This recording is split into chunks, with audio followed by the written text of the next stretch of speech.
Hello সবাইকে। তো আজ হচ্ছে রথযাত্রার দিন জগন্নাথ দেবকে আমি রথে চাপিয়ে দিলাম। তো দেখতেই পেয়েছিলে আগে ভিডিওতে যে আমি রথটাকে কত সুন্দর করে সাজিয়েছিলাম। তো আজকে কেমন করে সাজালাম সেটা তো দেখালামই তোমাদেরকে।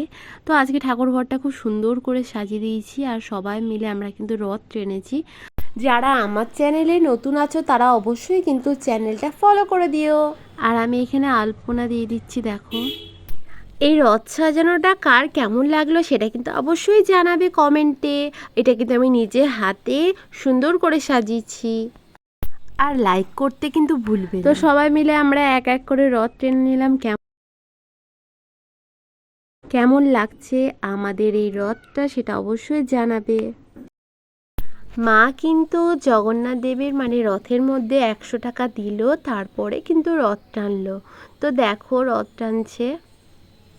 আর এরপরেই কিন্তু ভাই টানলো রথ। তো বাবা তো এখানে নাই ছুটিতে, তাই জন্য কিন্তু বাবা টানতে পারেনি বাড়ির রথটা। আজকের মতন এতটুকুই, দেখা হচ্ছে পরের ভিডিওতে।